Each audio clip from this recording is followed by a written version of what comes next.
رحم اللہ من قرأ الفاتحہ۔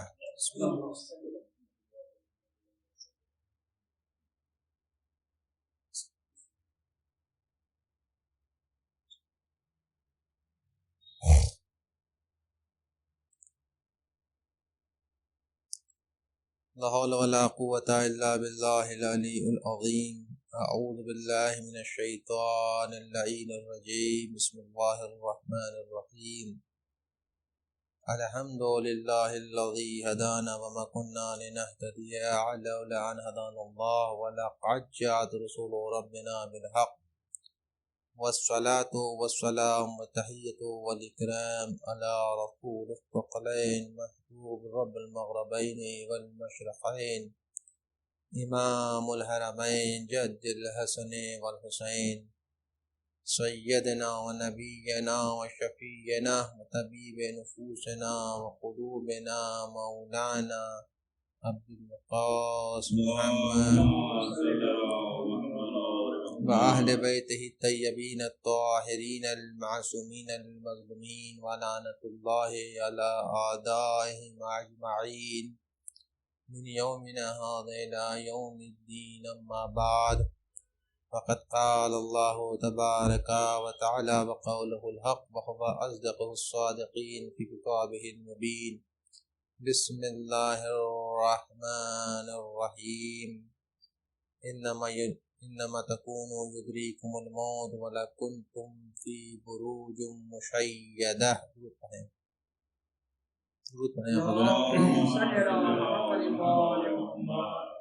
قابل قدر معزز سامعین اکرام، میں نے اس مجلس ایصال ثواب کے لیے اس سے قبل کے کچھ عرض کیا جائے، گزارش ہے کہ ایک مرتبہ سورہ حمد و سورہ اخلاص تلاوت فرما کر مرحومہ نسرین جہاں بنت سعید احمد صاحب کو سال فرمایا۔ رسول اللہ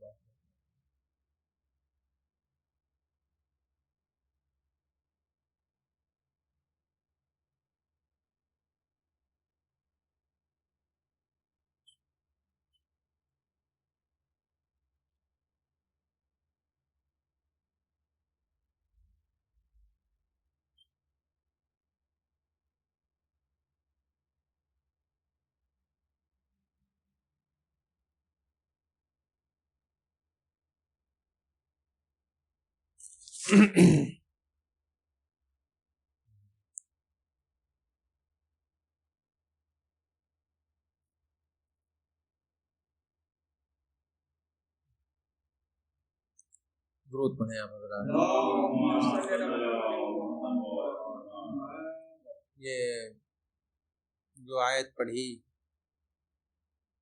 اس کا عنوان اس بات کی طرف اشارہ کر رہا ہے کہ یہ مجلس ایصال ثواب ہے۔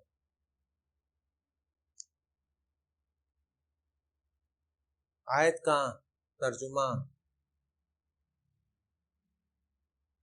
حصول برکت کے لیے عرض کر رہا ہوں۔ بے شک یقیناً بلا تحقیق موت تم تک پہنچ جائے گی۔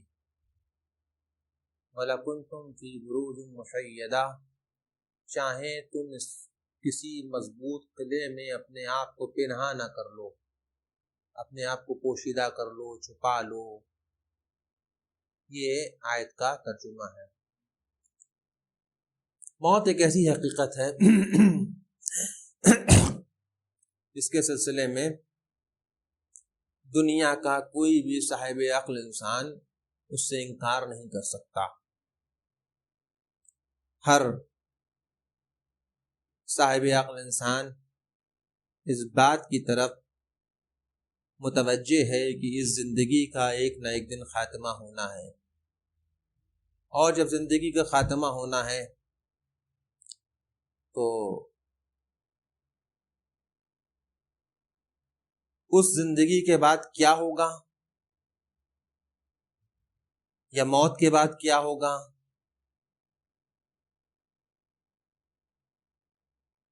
عقل کا تقاضا یہ ہے کہ انسان اس منزل کی طرف متوجہ ہو جو موت کے بعد آنے والی ہے، یا تو وہ دہریوں کا آپ جو نظریہ ہے کہ بس زندگی ہے تو زندگی ہے اور جب موت آ گئی تو سب کچھ ختم ہو گیا، کچھ نہیں بچا، وہ نظریہ ایک الگ نظریہ ہے. لیکن جب مذہب کے دائرے میں لا کر، دین کے دائرے میں لا کر انسان کے سامنے کچھ اچھی باتوں کا مطالبہ رکھا جاتا ہے کہ یہ اچھی باتیں اسے آپ قبول کر لیں، یہ بری باتیں ہیں اس کو ترک کر دیں، تو وہاں سے تمام نظریات نکل کے سامنے آتے ہیں. انہی تمام نظریات میں سے جو مذہبی نظریہ ہے، انہی نظریوں میں کا ایک نظریہ ہے موت کے بعد کی زندگی. دیکھنے میں سننے میں اکثر جو بدعقل انسان ہے جو کہے گا زندگی کا تعلق انسان کی زندگی میں ہے کہ مرنے کے بعد بھی ہے، تو تمام بہرحال مذاہب نے اپنے اپنے اعتبار سے موت کے بعد کے معاملات کا تعارف کرایا ہے. ہر مذہب نے، کسی نے چھوڑا نہیں ہے کہ کوئی پنرجنم کا قائل ہو گیا، کوئی کسی چیز کا قائل ہے، لیکن جتنے ادیان اہل کتاب ہیں وہ موت کے بعد قیامت کے قائل ہیں، اس کے بعد جنت و دوزخ کے قائل ہیں. کہیں گے آپ یہ کیا؟ کہا کہ ادیان الہی جو آسمانی دین کہے جا سکتے ہیں، یہودی بھی قیامت کے قائل ہیں، عیسائی بھی قیامت کے قائل ہیں، اور اس کے بعد جنت و دوزخ کے بھی قائل ہیں. مسلمان بھی ان کے اس معاملے میں متفق ہم عقیدہ ہے. یہ کوئی نئی بات نہیں ہے، کیونکہ اسلام کے دامن میں بہت سی تعلیمات ایسی ہیں کہ جو نئی تعلیمات نہیں ہیں بلکہ وہ پرانی تعلیمات ہیں جن کو انسان بھول بیٹھا تھا. اس کے بعد پیغمبر کی بعثت نے ان تعلیمات کو تازہ کرایا ہے. جب یہ بات بالکل طے ہے اور لوگ جو ہیں مثلا برادران وطن کا جو مذہب ہے وہ کہتا ہے موت کے بعد انسان دوبارہ پیدا ہوگا. یعنی دیکھیے میں مختلف نظریوں کی بات اس لیے کر رہا ہوں. جو قیامت کے قائل ہیں وہ کہ جب مر گیا قیامت کے زندہ کیا جائے گا، محشور ہوگا، یعنی کہیں نہ کہیں ایک زندگی کا تعارف مل رہا ہے. میں نہیں کہہ رہا ہوں کہ آپ ہماری بات کو مانیں تسلیم کریں، سمجھ رہے ہیں آپ. اور جو قیامت کا قائل نہیں ہے وہ کہہ رہا مر گیا دوبارہ پیدا ہوگا، یعنی زندگی ہے. اب وہ الگ بات ہے کہ وہ اپنے اعتبار سے کہہ رہے ہیں کہ کبھی کہتے ہیں کہ انسان کی زندگی ملے گی، کبھی کہتے ہیں حیوان کی زندگی ملے گی، کبھی کہتے ہیں مرد کی زندگی کو مرد کو عورت کی زندگی ملے گی، عورت کو جو ہے مرد کی زندگی ملے گی، اور جو بہت زیادہ ہوگا تو نہ اسے مردانی زندگی ملے گی نہ اسے زنانی زندگی ملے گی. انسان کے پیکر میں رہے گا، نہ ادھر کا رہے گا نہ ادھر کا رہے گا. سب اپنے اپنے نظریات ہیں، تو آپ کیا کسی کے نظریے کے اوپر زبردستی اپنے نظریے کو ناپ تھوپ سکتے ہیں؟ گڑبڑی وہاں سے ہی پیدا ہوتی ہے کہ جب نظریات کو علمی معاملات سے حل کرنے کے بجائے، فکری معاملات سے حل کرنے کے بجائے جب آپ اس پہ تشدد کے ساتھ اپنے نظریات کو کسی پہ تھوپیں گے تو وہاں سے معاملات خراب ہونے شروع ہو جاتے ہیں. یہ بات بالکل ایک انسانی فطرت ہے. انسانی فطرت زبردستی کا قائل نہیں ہے، اور نہ ہی انسان زبردستی کوئی تعلیمات کو قبول کرتا ہے. انسانی فطرت یہ ہے کہ جو بھی بات اس سے کی جائے تو اس کو ایک ایسے ذریعے سے، ایک ایسے دائرے میں، تہذیب و تمدن کے دائرے میں اپنی بات کو رکھا جائے. پھر ان سے کہا جائے کہ دیکھو عقل کا تقاضا یہ ہے، اگر تم صاحب عقل ہو تو اس بات کو قبول کر لو. قرآن مجید نے کیا کہا؟ انما یتذکر اولو الالباب، کہ نصیحت ہمیشہ صاحبان عقل کے لیے کار مفید ہوتی ہے. قل هل يستوي الذين يعلمون والذين لا يعلمون انما يتذکر اولو الالباب. یہ ہے پوری آیت کہ قل ان سے کہیے کہ جو لوگ جانتے ہیں اور جو نہیں جانتے، یعنی ایک عالم اور ایک جاہل، ایک گیانی ایک اگیانی، ایک لٹریٹ اور ایک انلٹریٹ، کیا یہ دونوں انسان یا دونوں پرسن یا دونوں شخص جو جانتا ہو اور جو نہ جانتا ہو یہ برابر ہو سکتے ہیں؟ کہا بالکل نہیں برابر ہو سکتے ہیں. یہاں تک کہ کہا اب انسان کی دیکھیے قرآن مجید کے اندر سب سے بڑا بہترین معجزہ قرآن مجید کا یہ رہا کہ قرآن نے جب جب کسی انسان سے بات کی ہے تو اس کی ذہنیت کو ملوز خاطر رکھا ہے، اس کے علمی معیار کو ملوز خاطر رکھا ہے، اور اس کے اسٹینڈرڈ کو ملوز خاطر رکھا ہے کہ سامنے والا جو ہم سے مخاطب ہے اس سے کیسی بات کی جائے۔ یہی علمی تقاضا ہوتا ہے، اس بات کو ہمیشہ یاد رکھیں کہ ہمیشہ علمی تقاضا یہی ہے۔ اب آپ یہ دیکھیے کہ اگر کسی جاہل مطلق کے سامنے آپ ارسطو کا فلسفہ لے کے بیٹھ جائیں گے، کیا اس بات کو سمجھے گا؟ پتہ نہیں سمجھے گا۔ اور کسی پڑھے لکھے انسان کے سامنے کوئی ایسا نظریہ پیش کیا جائے گا کہ جو اس کی شایان شان ہو، تو وہ آپ کے ساتھ ساتھ آپ کے علمی فکر کے اوپر بھی سوالیہ نشان اٹھائے گا اور چلا جائے گا، کہے گا ان کا یہ معیار علم ہے، میں ان کی تعلیم کو کیا قبول کروں؟ تو لہٰذا بات ہمیشہ وہ ہونی چاہیے کہ جو سامنے والے جو مخاطب ہے، جن کو خطاب کیا جا رہا ہے، اس کے اعتبار سے ہو اور اس کے سٹینڈرڈ کے اعتبار سے ہو، یعنی اس کے ذہن میں وہ بات آ بھی جائے اور ہمارا پیغام حق بھی وہاں تک پہنچ جائے۔ قرآن نے ہمیشہ یاد رکھے اس بات کو ملوز خاطر رکھا ہے۔ جب میں نے آپ کے سامنے کہا، جب اس نے ایک عالم اور ایک جاہل کا فلسفے کو قرآن مجید نے بیان کیا عزیزان گرامی، اسی کے بعد فوری طور کے پر اس نے کہا اچھا ٹھیک ہے، ہمارا یہ فلسفہ تو ہے لیکن بہت سے لوگ اس فلسفے کو قبول کریں یا نہ کریں بات الگ ہے، لیکن اس کے ساتھ ساتھ اس نے ایک تنقیدی پہلو بھی ساتھ میں رکھ دیا۔ انما یتذکر اولو الالباب، بے شک یقیناً نصیحت صاحبان عقل کے لیے کار مفید ہوتی ہے۔ یعنی یہ ضروری نہیں ہے کہ آپ جس کو نصیحت کریں اور وہ آپ کی نصیحت کو قبول کر لے، جو صاحب عقل ہوگا وہی نصیحت کو دیکھیے۔ سب سے پہلے یہی وجہ ہے کہ امیر المومنین نے فرمایا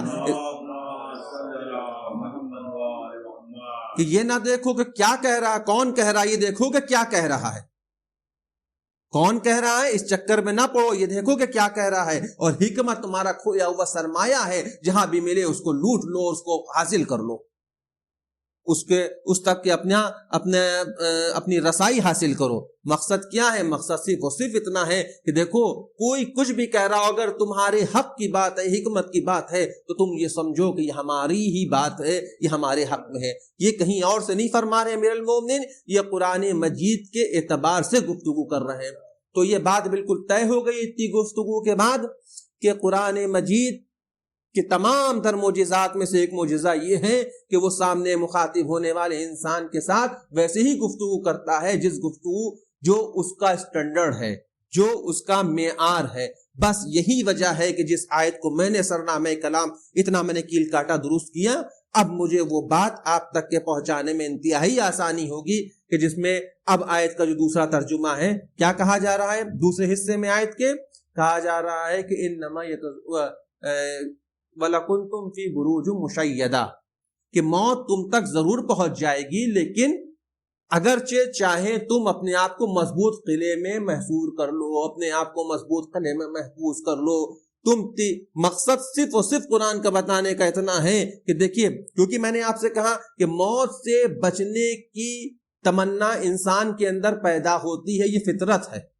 یہ بات سمجھ لیجیے، یہ فطرت سے الگ بات نہیں ہے، کیونکہ جو انسان ہوتا ہے، کوئی بھی انسان اپنے آپ کو فنا کی طرف نہیں لے جانا چاہتا، ہر انسان باقیات کی طرف جانا چاہتا ہے۔ اب کوئی بھی شے بنائی ہے، اب اس مکان کو جس نے بنایا ہے، آپ یہ بتائیے، اور ایک بات اور بتا دیں کہ بنانے کے لیے علم کی ضرورت ہوتی ہے اور بگاڑنے کے لیے علم کی ضرورت نہیں ہوتی ہے۔ اس مکان کو مرتب کرنے کے لیے، سوسائٹیاں کو مرتب کرنے کے لیے، زمین کو مرتب کرنے، ایک زمین کا ٹکڑا ہوگا، کو گڈھے بھی ہو، کیا کیا ہو، لیکن سب ایک کسی صاحب عقل نے، ایک کسی صاحب علم نے اس کو مرتب کیا، اس کو، اس زمین کے ٹکڑے کو اس لائق بنایا کہ کوئی اس کے اوپر اپنی زندگی بسر کر سکے، اور زندگی کیسی بسر کر سکے؟ وہ جاڑے سے بھی بچ سکے، وہ دھوپ سے بھی بچ سکے، وہ گرمی سے بھی بچ سکے، ہر موسم کے لحاظ سے بارش سے بھی بچ سکے۔ اتنا اس نے علمی معاملات کو صرف کیا، اپنے تمام جو علمی کاوشیں تھیں اس کو بروئے کار لایا، تب اس نے ایک مکان تیار کیا۔ لیکن آپ بتائیے، یہ بات بالکل طے ہے کہ بنانے والا صاحب علم تھا، چاہے راج مستری ہو، چاہے مزدور ہو، چاہے انجینئر ہو، کچھ بھی ہو، صاحب علم تھا، اس نے اپنے علم کو بروئے کار لایا اور آپ کے لیے ایک مکان تیار کر دیا۔ لیکن اگر خدا نہ خواستہ جب اس مکان کو توڑنے کی ضرورت پڑے گی تب آپ کیا کریں گے؟ کہا جائے گا کہ نہیں مولانا، آپ کو معلوم ہی نہیں ہے، توڑنے کی ضرورت ہی نہیں ہے، صرف 2-4 ہٹے کٹے مستنڈے مزدور دیکھے جائیں گے اور ان کے ہاتھ میں گھن دے دیا جائے گا، وہ بس ایک طرف سے شروع ہو جائیں گے توڑنا۔ یعنی یہ بات بالکل طے ہے کہ کسی کو بنانے کے لیے علم کی ضرورت ہوتی ہے اور ختم کرنے کے لیے علم کی ضرورت نہیں ہوتی ہے۔ بس یہی بات ہے، قرآن مجید نے تمام باتوں کو ملحوظ خاطر رکھتے ہوئے، دیکھیے موت کے 2 فلسفے ہیں۔ ایک تو موت کا فلسفہ یہ کہ جو لوگ موت کو موت سمجھتے ہیں وہ موت کو فرض فرار اختیار کریں گے۔ اتنی گفتگو تمام حاصل نکلا۔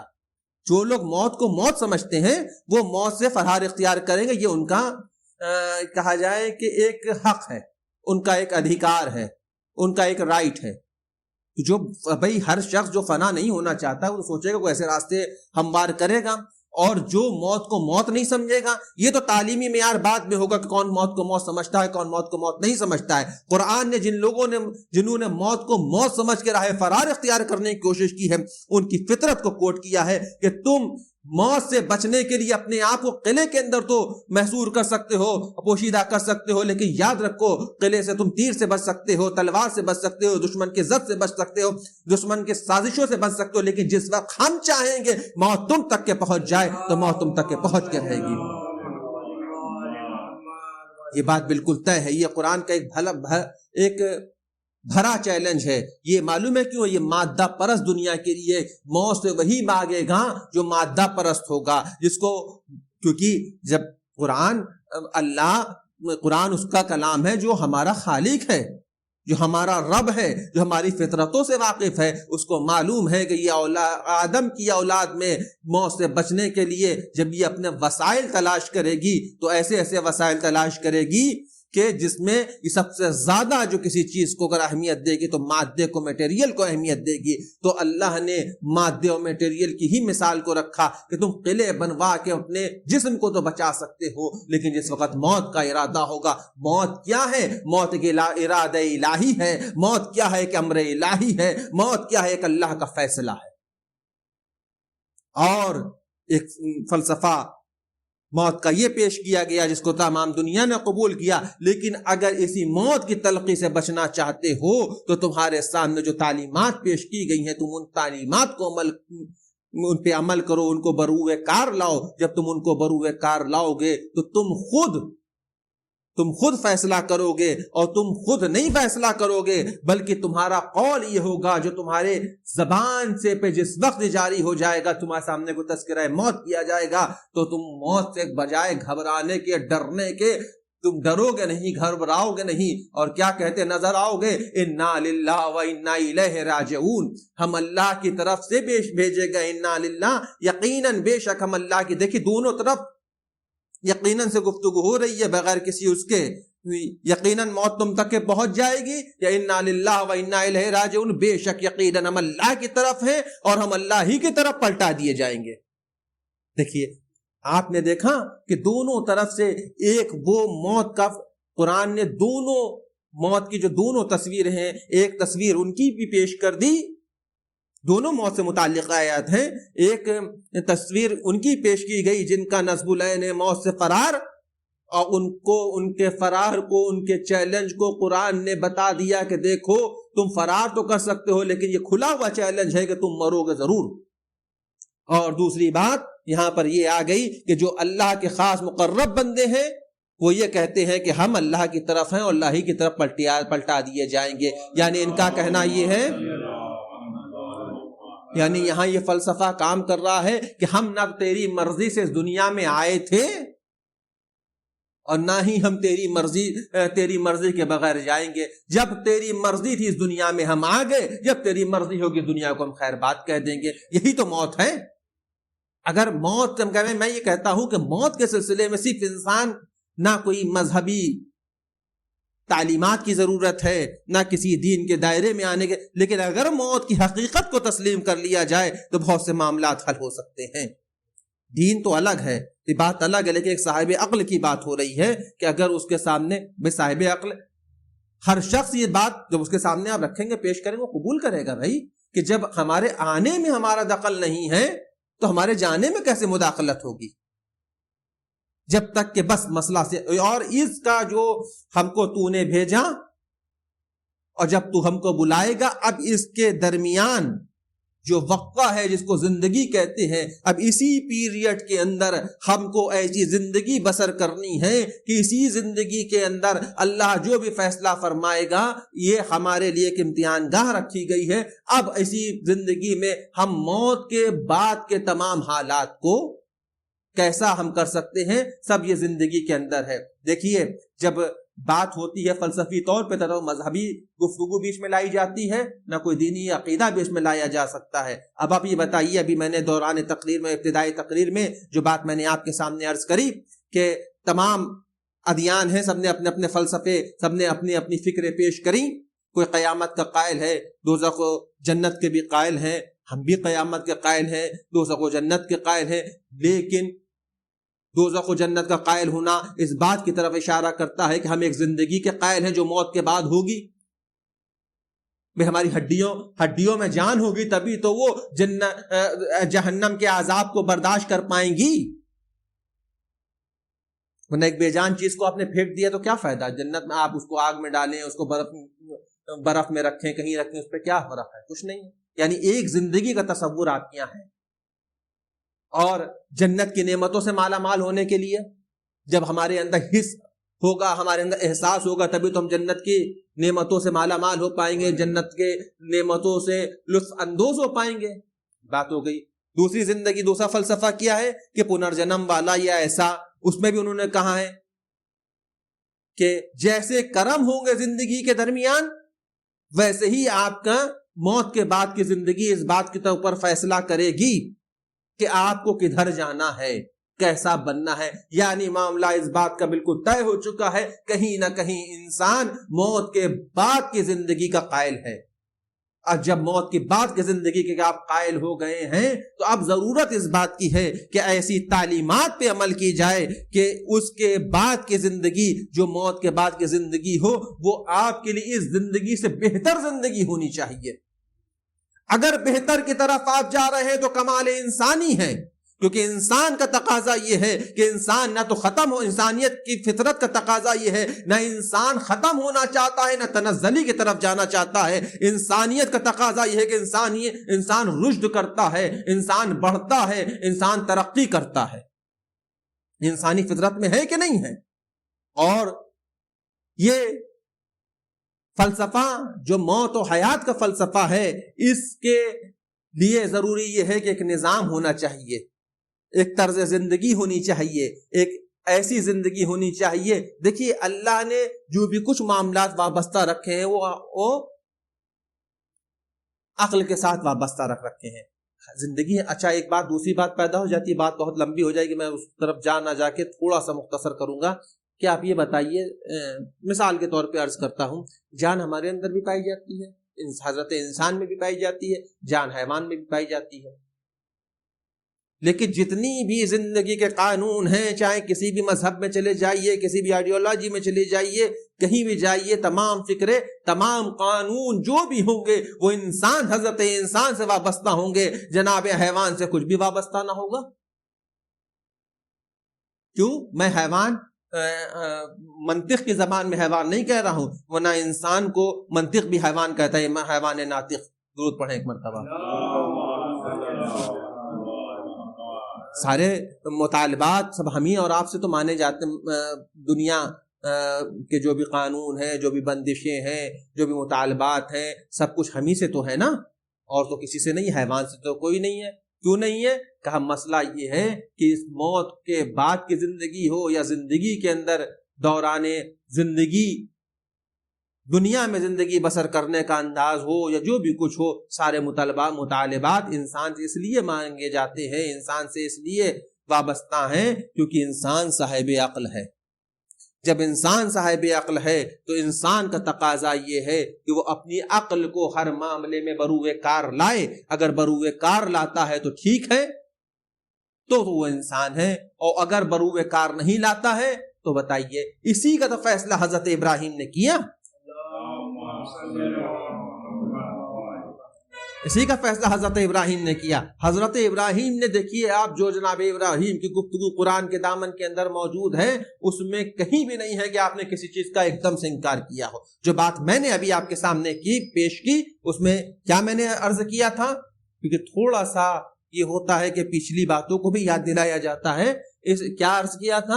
عرض میں نے یہی کیا تھا کہ انسان، قرآن کا مجاز یہ رہا، قرآن کا معیار یہ رہا کہ سامنے والے کی عقل کو دیکھ کر، اس کے معیار کو دیکھ کر بات کی گئی.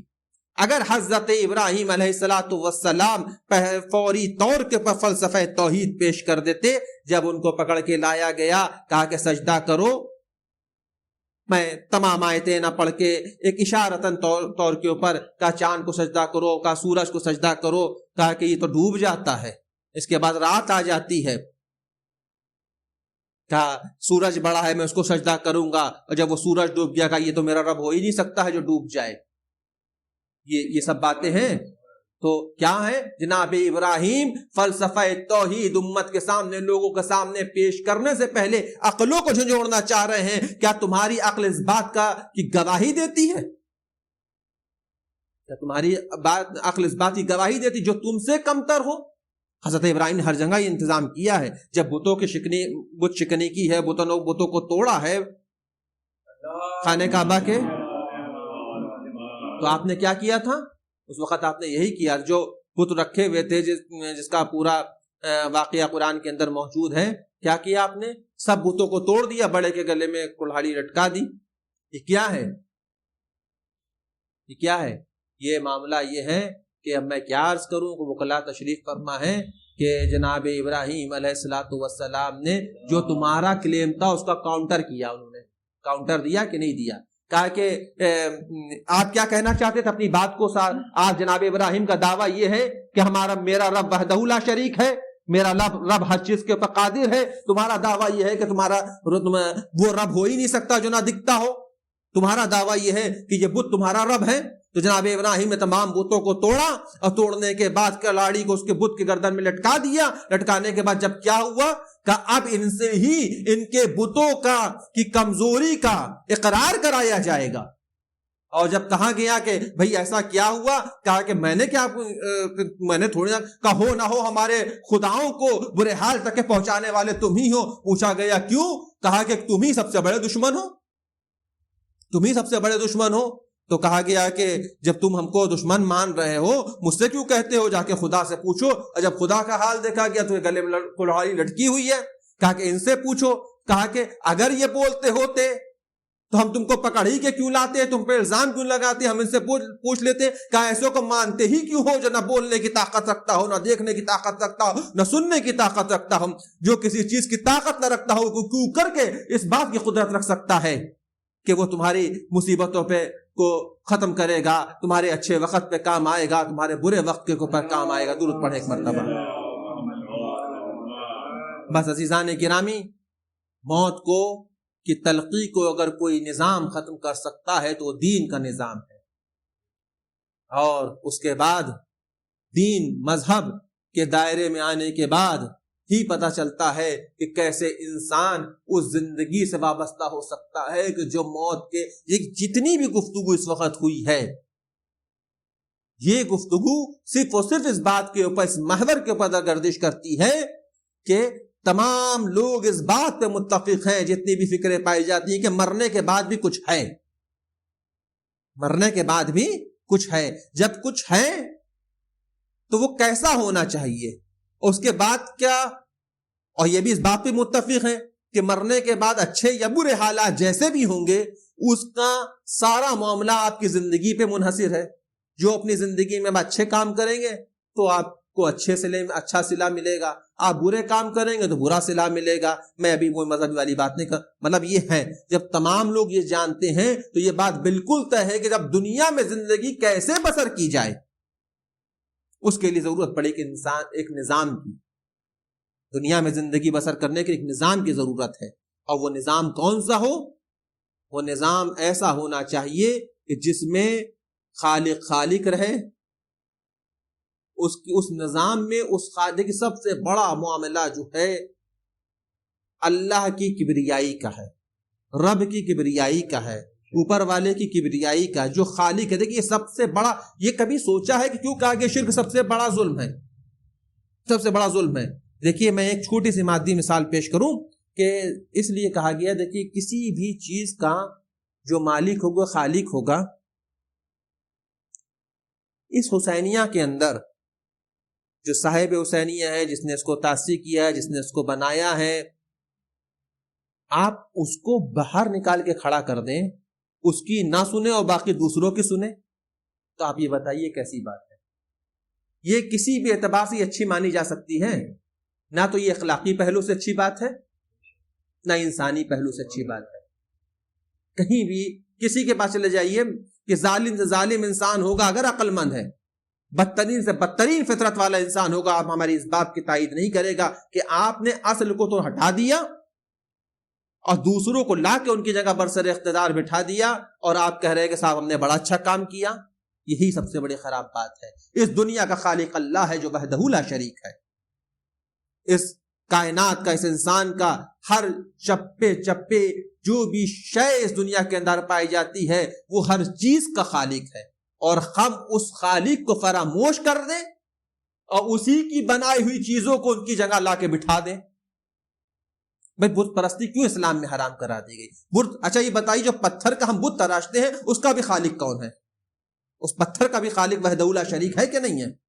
تو ضرورت یہ ہے، انسان اسی وجہ سے شرک سب سے بڑا ظلم قرار دیا گیا، سب سے بڑا ظلم ہے، کیونکہ شرک انسان کے لیے اس لیے خطرناک قرار دیا گیا کہ انسان اپنی انسانیت کی حدوں سے تو گرتا ہی گرتا ہے، اس کے بعد اخلاقی پہلو سے بھی گر جاتا ہے۔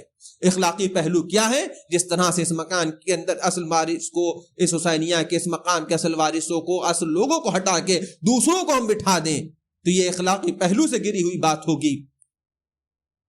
اسی اعتبار سے شرک بھی عزیزان گرامی اخلاقی پہلو سے گری بات ہے۔ اور دوسرا اخلاقی پہلو یہ ہے، گری ہوئی بات یہ ہے کہ اللہ نے جس نے ہم کو بنایا ہے اس نے ہم سے اس بات کو کہا کہ دیکھو ہم نے تمہیں اشرف بنایا، لہٰذا اشرف بن کے رہنا۔ اپنے اس سر کو کسی کمتر کے آگے، کسی کمزور کے آگے، جو تم سے کمتر ہو، اپنے سر کو کبھی اس کے سامنے خم نہ کرنا۔ یہ سر، یہ جبین نیاز اگر جھکے تو صرف اس کے سامنے جھکے جس کا احسان تمہاری گردنوں پہ ہے، جس کا کرم تمہارے اوپر ہے، اور جو تمہارا خالق ہے اس کے علاوہ دیکھو کبھی اپنے جبین نیاز کو کسی کے سامنے نہ جھکانا۔ یہ اس کا ایک ہم کو پیدا کرنے کے بعد ایک اس کا مطالبہ ہے، ہم سے مطالبہ ہے۔ تو یہ بتائیے مطالبہ اچھا ہے یا برا ہے؟ مطالبہ اچھا ہے یا برا ہے؟ عزیزان گرامی یہ مطالبہ بہترین مطالبہ ہے۔ اس کی وجہ یہ ہے کہ وہ تو ہمارا معاملہ اس لیے اس نے ہم کو اگر بلند، اس کا صرف یہ جو اس نے قید لگائی ہے، یہ قید کسی اور کے لیے نہیں لگائی ہے۔ اس نے اگر ہم کو بڑا بنایا ہے تو وہ چاہتا ہے کہ تم بڑے بن کے رہو۔ ہم نے تمہیں افضل بنایا ہے تو چاہتا ہے کہ تم افضل بن کے رہو۔ اس نے اگر ہمیں اشرف بنایا ہے تو چاہتا ہے کہ تم اشرف بن کے رہو۔ یہ اشرفیت کی منزل ہے کہ اگر یہ سبھی جبین نیاز، کیونکہ جہاں میں یہ بات کری، میں پھر کہہ رہا ہوں کہ دنیا کا ہر شخص اس بات کے پر بھی متحد ہے کہ کائنات میں جو بھی کچھ پایا جاتا ہے اس میں سب سے افضل اشرف انسان ہے، اور اس بات پہ بھی متحد ہے کہ انسان کے لیے سب کچھ بنایا گیا ہے، انسان کے لیے سب کچھ بنایا گیا ہے۔ اور جہاں پہ یہ معاملات ہوتے ہیں کہ انسان کے لیے سب کچھ بنایا جائے، وہاں پہ نظام ٹھیک طرح سے چلے گا۔ اور وہاں کی میں بات ہی نہیں کرتا ہوں جہاں ایک حیوان کے قتل کرنے کے اوپر انسان کو قتل کر دیا جائے، وہاں کی بات ہی الگ ہے۔ تو وہ تو عقل سے بھی خالی ہے۔ درود پڑھے ایک مرتبہ۔ اس نے ہم کو اشرف بنا، بتائیے یہ اس کا مطالبہ ہمارے حق میں ہے یا اس کے حق میں ہے؟ وہ یہ چاہتا ہے کہ ہم نے تمہیں اشرف بنایا ہے تو لہٰذا تم اشرف بن کے رہو۔ تو اشرفیت کا تقاضا یہ ہے کہ ہم اپنے سر کو جھکائیں تو بلند کے سامنے جھکائیں، اور یہ غیر عاقلانہ بات ہے کہ ہم اپنے سر کو ایک پتھر کے سامنے جھکا دیں، ہم ایسے ذرائع کے سامنے جھکا دیں جن کو ہم نے خود ہی بنایا ہو۔ بس یہی بات ہے عزیزان گرامی، میں نے اپنی گفتگو کو سمیٹتے ہوئے کہ اب ہمارے لیے ضرورت اس بات کی ہے کہ ایک ایسا نظام ہو، ایک ایسا نظام ہو۔ دیکھیے دونوں باتیں آ گئی اس منبر کے طفیل سے۔ ایک بات یہ بھی سمجھ لیجئے کہ دنیا اس بات پر بھی متحد ہے کہ انسان سب سے افضل ہے۔ جب انسان سب سے افضل ہے، یہ بات سب نے تسلیم کر لی ہے، تو اب ضرورت یہ ہے، انصاف یہ ہے، عدل کا تقاضا یہ ہے کہ اس بڑے انسان کو، اس بلند انسان کو بلند رہنے دیا جائے، اس کو بڑا ہی رہنے دیا جائے، اس کو چھوٹا نہ بنایا جائے۔ اس کے لیے جب نظام کی ضرورت ہوئی تب وہ نظام، آپ بتائیں کہ وہ نظام، ایسا نظام جس کو ہم دین اسلام کے نام سے جانتے ہیں، وہ نظام اللہ نے اپنے حبیب، اپنے رسول کے ذریعے سے۔ اچھا دوسرا کرم ایک اس کا یہ بھی رہا کہ اس نے اگر ہمیں افضل بنایا ہے تو کہیں تنہا بھی نہیں چھوڑا، اس نے تنہا بھی نہیں چھوڑا، اور اپنے کارخانہ ہدایت کے وہ بلند نفوس، بلند مرتبہ اخشاص، بلند شخصیتوں کو اس نے معمور کیا کہ وہ ہماری ہدایت کا انتظام کرتے رہیں۔ اور ایسا اس نے ہدایت کا انتظام کیا کہ جب ہمارے ابا حضرت جناب آدم کو دنیا میں بھیج رہا تھا اور کوئی نہیں تھا، ہم جس آدم کے ذریعے سے نسل چلنے والی تھی، اس پہلے مربی کو، جو انسان کا مربی بننے والا تھا، جو انسان کا باپ ہونے والا تھا، جس کے ذریعے سے انسانیت چلنے والی تھی، اس کو ہی اپنا نائب بنا دیا، اپنا خلیفہ بنا دیا، تاکہ دنیا کے سامنے کوئی ایک لمحہ بھی ایسا نہ رہنے پائے کہ جو انسان کے پاس ایک ایسا عذر پیدا ہو، وہ کہے کہ میرے رب فلاں وقت ایسا تھا کہ ہم کو کوئی اچھا اور برا بتانے والا نہ تھا۔ لہٰذا اس نے اس بات کو سرے سے خارج کیا، اور ایسا خارج کیا، ایسے خارج کیا کہ تمہارے اس دنیا کو، اس سرزمین کو جو تمہارے واسطے میں نے بنائی ہے، اس کو تم سے آباد نہیں کروں گا سوائے اس کے کہ پہلے یہاں پہ تمہاری ہدایت کا انتظام نہ کر دیا جائے۔ اور اس نے ہمارے لیے ہدایت کا انتظام کیا۔ وہ ہدایت کی زینہ بزینہ، وہ شخصیت ہدایت کی زینہ بزینہ ترقی کرتی چلی گئیں۔ جو شعور انسانی بلندی کی طرف جاتا رہا، وہ اللہ نے اپنے نائبین اور اپنے ولی اور اپنے نبی کے معیار کو بلند کرتا چلا گیا، یہاں تک کہ وہ بلندی جب انسان بالکل اس بلندی کی طرف پہنچ چکا، اب انسانیت میں ایک ترقی کا کوئی شعبہ باقی نہ رہ گیا تھا، تب اس نے خاتم الانبیاء حضرت محمد مصطفیٰ کو مبعوث برسالت کیا۔ بس عزیزان گرامی، محمد مصطفیٰ کے دین نے ہمارے لیے وہ نظام حیات مرتب کیا ہے۔ آپ یقین جانیں میں اس لیے نہیں یہ بات عرض کرنے جا رہا ہوں کہ میں مسلمان ہوں، میں محمد مصطفیٰ صلی اللہ علیہ وسلم کا امتی ہوں، میں قرآن کا ماننے والا ہوں، لیکن یقین جانیں اگر کوئی تعلیم آپ کے سامنے ہو تو لائے اور ہمارے سامنے رکھیں اور پیش کریں، ہم اس پہ بھی غور و فکر کرنے کو تیار ہیں۔ نہیں تو آپ ہماری تعلیمات کو قبول کریں، آپ اس میں نقص نکالیں۔ کوئی بھی نظام، یقین جانیں جتنے بھی طرز نظام زندگی انسان کے دامن میں موجود ہیں، کہیں ایسا معاملہ نہیں ہے کہ انسان کی پیدائش سے لے کر موت تک کے احکامات یا اور کم کیا جائے کہ سر کے بال سے لے کے پیر کے ناخن تلک کے، معاشراتی زندگی سے لے کے گھر کے خانوادی زندگی تلک کے، سماج میں اٹھنے بیٹھنے سے لے کر شہر کی حکومت تلک کے تمام نظام کسی بھی مذہب کے، کسی بھی فکر کے، کسی بھی آئیڈیالوجی کے دامن میں موجود نہیں ہے۔ اگر موجود ہوں تو ہمارا تعارف کرائیں۔ ہم وہ نہیں ہیں، کیونکہ ہمارے سامنے ہمارے جد بزرگوار حضرت آدم، جو یہودی اور عیسائی اور مسلمانوں کے مذہبی طور سے سب کے مذہبی مورث سے اعلیٰ ہیں، ان کی سنت یہ موجود ہے کہ انہوں نے دعویٰ کسی کا ایک دم سے خارج نہیں کیا، سب کے دعوے کو دیکھا ہے، قبول کیا ہے۔ قبول سے مراد یہ اس کے اوپر غور و فکر کیا، جب اس کو دیکھ لیا کہ جنگ گڑھی زیادہ آگے چل نہیں سکتا، تب اس کا انکار کیا یعنی جب تک کہ سورج کے بارے میں، چاند کے بارے میں، جس کے بارے میں آپ نے جناب ابراہیم نے گفتگو کی کہ یہ میرا رب ہے، یہ نہیں ہو سکتا، اب یہ جس کے کو کہا اور بعد میں اس کا ربوبیت کا انکار کیا، تو ایسے نہیں انکار کیا جب تک کہ اس کے نقص کو، اس کی کمی کا تعارف نہیں کرا دیا۔ وہی میں کہہ رہا ہوں، آپ آئیں بیٹھیں، یہ لمحے فکریہ ہے۔ ہم دین اسلام کی تعلیمات آپ کے سامنے پیش کرتے ہیں، آپ جس دین کو چاہیں اس کی تعلیمات پیش کریں، ہم بھی غور و فکر کرنے کو تیار ہیں، لیکن شرط یہ ہے کہ ہمارے اور آپ کے درمیان انسانی تقاضے کے پر گفتگو ہونی چاہیے، اور یہ ہونا چاہیے، اور ایک معاملہ یہ ہونا چاہیے کہ ہم رشد کی طرف بڑھیں۔ ہم ایسی تعلیمات کو قبول کرنے کو تیار ہیں جو ہمیں انسان کے ساتھ انسان بنا کے رکھے، اور انسان کو وہ اعلیٰ پیمانے کے اوپر، اس منزل کے اوپر لے جائے جس نقطۂ کمال کے اوپر اللہ نے انسان کو خلق کیا، اور ویسا بنا دے جیسا خالق چاہتا ہے۔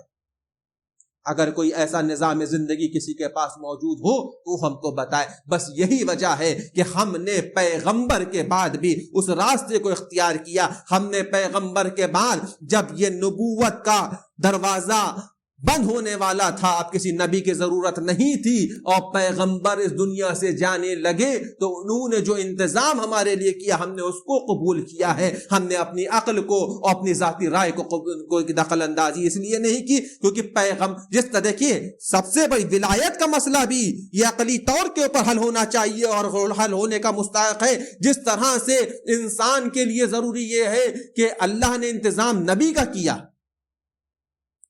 اللہ نے نبی کا انتظام کیوں کیا؟ کیونکہ اللہ یہ چاہتا تھا جیسا ہم نے بنا کے بھیجا تم ویسے رہو، جو ہم تم سے چاہتے ہیں دین کے ذریعے میں، جیسی زندگی ہم چاہتے ہیں تم ویسی زندگی بسر کرو۔ تو اللہ نے ایک نہیں، دو نہیں، کم و بیش 1,24,000 انبیاء کا انتظام کیا۔ صرف اس کے مقصد کیا تھا؟ مقصد صرف یہ تھا کہ جیسا رب چاہتا ہے تم ویسے بن جاؤ۔ دعا کے جملے ہیں، میرے رب مجھے ویسا بنا دے جیسا تو چاہتا ہے۔ دعا کے جملے ہیں کہ میرے اللہ، امیر المومنین کے صحیفے سجادیہ میں چوتھے امام کے دعا کے جملے، غالباً مکارم الاخلاق دعا کے جملے ہیں کہ فرماتے ہیں کہ مجھے ویسا بنا دے جیسا تو چاہتا ہے۔ مقصد کیا ہے؟ تو یہی وجہ ہے کہ ہم ویسا کب بنیں گے؟ اسی لیے اللہ نے نبیوں کا انتظام کیا۔ اب جب ساری محنت و کاوش پیغمبر کے زمانے میں آ کے ختم ہو گئی، اور تمام انبیاء کی محنتوں کا دار و مدار پیغمبر کی محنت کے اوپر ہے، جب یہ بات بالکل طے ہو گئی ہے، اور اس کے بعد نتیجہ کیا ہوا؟ اب جب دین مکمل ہو گیا تو اب یہ غیر ممکن تھا، یہ غیر عقلانہ بات تھی کہ اب دین کو لاوارث چھوڑ دیا جائے۔ کہیں گے وہ کیسے؟ کہ آدم کے بعد، نوح کے بعد، شیث کے بعد، ابراہیم کے بعد، تمام انبیاء کے بعد کیا دین میں گڑبڑیاں پیدا نہیں ہوئی؟ انہی کے ماننے والوں نے پیدا کر دی۔ اب یقینی طور پہ یہ آخری شریعت ہے، اور دین مکمل ہو چکا ہے، اکملت لکم دینکم کی سند اس کو مل چکی ہے۔ لیکن کیا یہ غیر ممکن ہے کہ دین میں گڑبڑی پیدا نہیں ہوگی؟ اگر آپ کہتے نہیں ہوگی، اگر نہیں ہوگی کہ آپ کا یہ دعویٰ ہے، تو آپ یہ بتائیے غلام احمد قادیانی نبوت کا دعویٰ کیوں کیا؟ دین کی گڑبڑی ہے کہ نہیں ہے؟ جب خاتم الانبیاء پیغمبر اکرم کا تعارف قرآن نے کرا دیا، کیونکہ رسول کو رسول ماننا ضروری نہیں ہے، رسول کو خاتم الانبیاء ماننا ضروری ہے۔ جب خاتم الانبیاء ماننا ضروری ہے تو آپ یہ بتائیں تو کیوں غلام احمد قادیانی نے دعویٰ کیا؟ غلام احمد قادیانی نے دعویٰ اس لیے کیا کہ اس نے دین محمد کو بے والی و وارث سمجھا ہے، اور اس نے یہ سمجھا کہ اب کارخانہ ہدایت سے کوئی نبی تو آئے گا نہیں، کسی کی پیشن گوئی تو ہے نہیں، تو لہذا جیسا دل چاہے ہم ویسا کر لیں۔ تو یہ بات بھی آپ کی خارج ہو گئی جو آپ یہ دعویٰ کرتے ہیں کہ اب دین میں کوئی گڑبڑی نہیں ہوگی، اکملت لکم دینکم کی سند آ گئی۔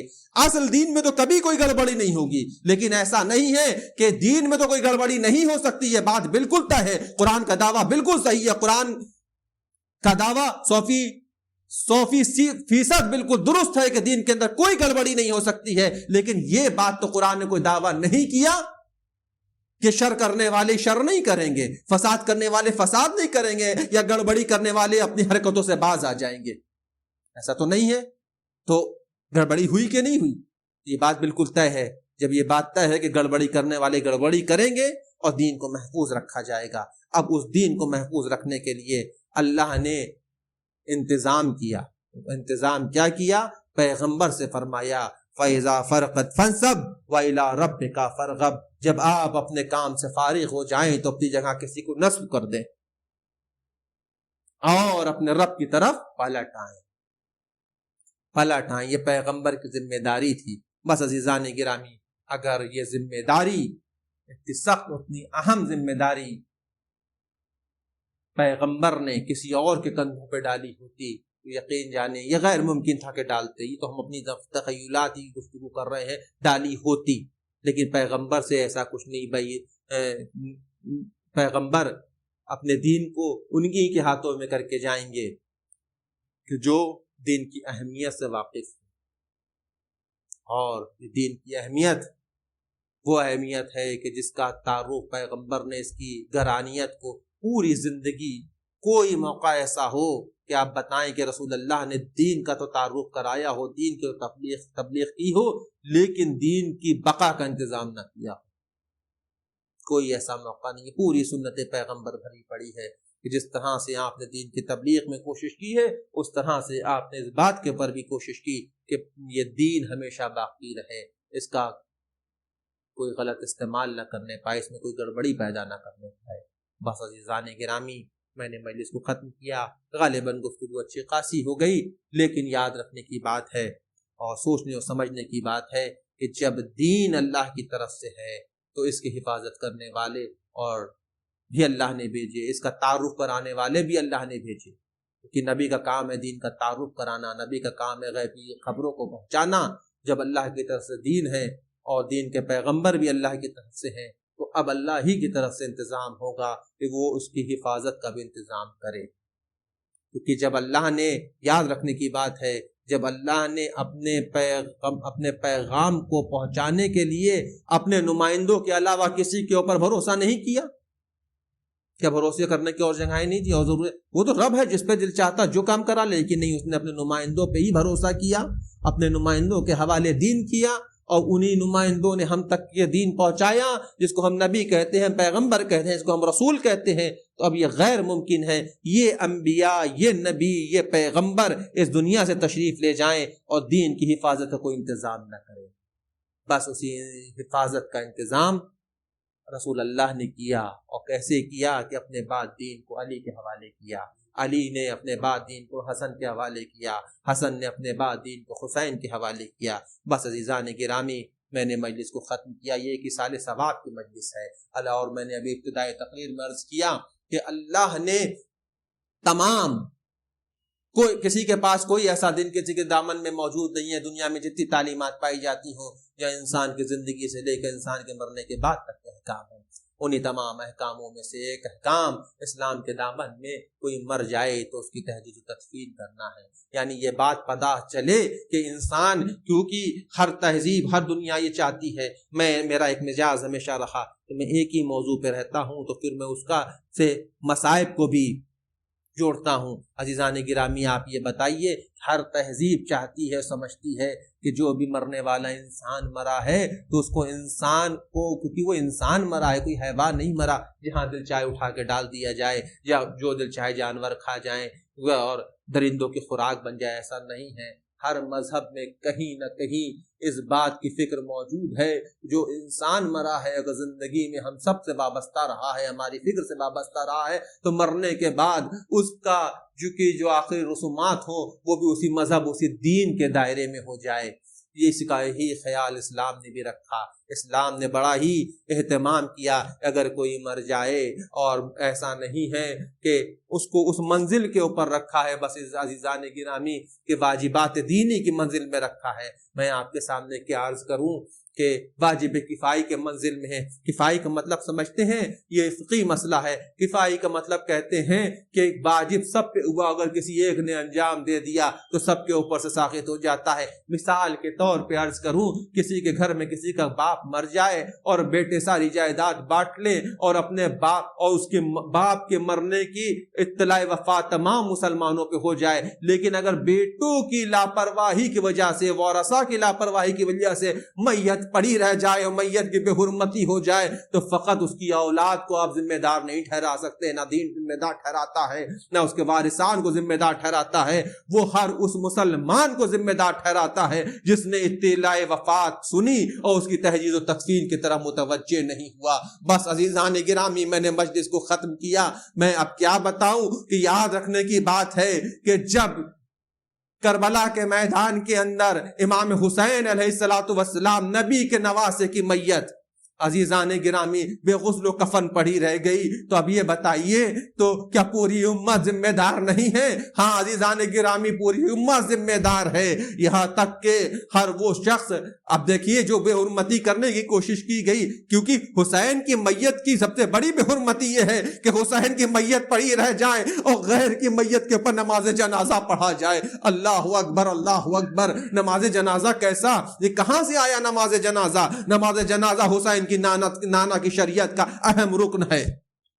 کبھی غور کیا جاتا ہے کہ سید سجاد کے کلیجے پہ کیا گزری ہوگی جس وقت سید سجاد دیکھ رہے ہوں گے ایک طرف کچھ تائے نہ جس کو جمع کیا جا رہا ہے اور میرے ساتھ اس پہ نماز جنازہ پڑھ رہا ہے، نہ غسل دیتا ہے نہ کفن دیتا ہے، یعنی گویا کہ اس پہ شہید کا احکام جاری کرتا ہے اور ان کو شہید سمجھ کے سپرد خاک کرتا ہے، اور دوسری طرف حسین و اصحاب حسین کی میت گنج شہیدہ میں پڑی ہے، کوئی اس کے طرف متوجہ نہیں ہے۔ عزیزان گرامی، بس میں کیا کروں کہ اس مصیبت کا اندازہ عزیزان گرامی پیغمبر نے اپنی سنت میں اپنی زندگی میں ہی دے دیا تھا۔ ارے روایت یہ بیان کرتی ہے جب پیغمبر کا وقت وفات قریب آیا، علی کو بلایا، علی سے کہا اے علی کچھ پارچہ جنت میں یعنی ایک کپڑے کے اندر جبرائیل کچھ لے کر نازل ہوئے تھے، کہ علی جبرائیل مجھے دے کے گئے ہیں، اب جب کھول کے دیکھا وصیت فرمائی علی جب میری وفات ہو جائے تو مجھے دفن غسل کے بعد مجھے اس کافور سے حنوط کرنا، اور جب اس کافور سے حنوط کرنے کے بعد